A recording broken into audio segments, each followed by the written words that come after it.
What's up, Motorheads, and welcome back to Gearbox Pizza. Today, we're finally going to check out this new shop from the Far East called VinFast, straight from the rolling and lush jungles of Vietnam. Now, I don't know about you, but I've more or less, I've kind of been ignoring these guys, and it's nothing personal, but in general, just the styling of just about everything I've seen, just looks a little soulless and generic, but that might have changed, big time and for the better. Specifically, we're going to take a close look at their latest offering, the VF3, a compact electric SUV that's two parts adorbs with a dusting of cute. Oh, and it's mega affordable. But is it enough to overcome skepticism about this emerging company?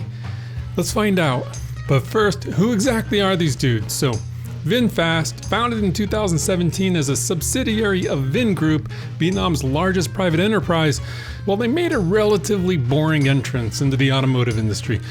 They set up a state-of-the-art manufacturing complex in Haiphong and debuted their first models at the 2018 Paris Motor Show. Since then, they've been expanding and aiming to establish a global presence in the EV market. Alright, now let's talk about the VF3. This compact SUV measures just 125.5 inches in length and 66 inches in width. Yeah, it's small. How small? Well, it's over 2 feet shorter than a Miata, and it's even a few inches narrower. On the plus side, it should be pretty easy to find parking, right? But let's give this thing some props. VinFast! I didn't know you had it in you. Pretty sure I'm not alone here, but this thing looks pretty awesome, especially for what it is. Yeah, after being bored to tears with just about everything VinFast has designed, and then they drop this little nugget on us? Dudes, you got my attention. Alright, so under the hood.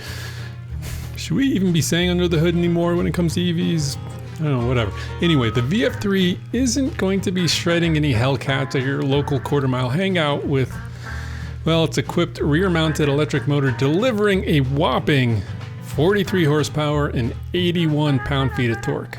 So I haven't been able to find any quarter-mile times, but it'll go 0 to 30 in like 5.3 seconds, and it'll pull just real hard all the way to its top speed of about 62 miles an hour. Again, not the point of this thing, like at all. Like, it's quick enough to not be dangerous around the city, and that's fine. I don't know if I'd be going uphill in the 405 with this though. All right, battery-wise, we're looking at 18.6 kilowatt hours, offering an estimated range of about 130 miles. Again, nothing crazy, but if I'm being honest, 130 miles of range is, it's plenty for something like this. Like, in general, people tend to just lay way too much emphasis on range. I mean, you're not taking this thing on any cross-country excursions. No way. You're gonna go to work and back around town running errands like that, right?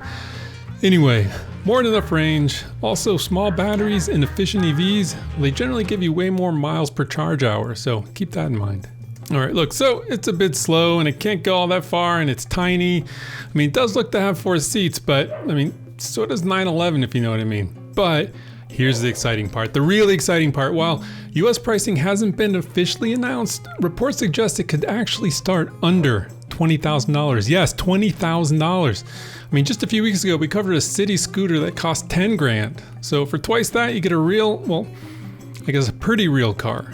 All right, so let's address the elephant in the room. VinFast track record.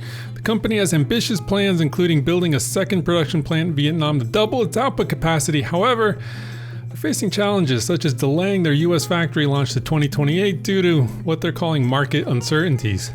Financially, VinFast reported a net loss of $550 million in the third quarter of 2024, though this is apparently an improvement from previous quarters. But sales.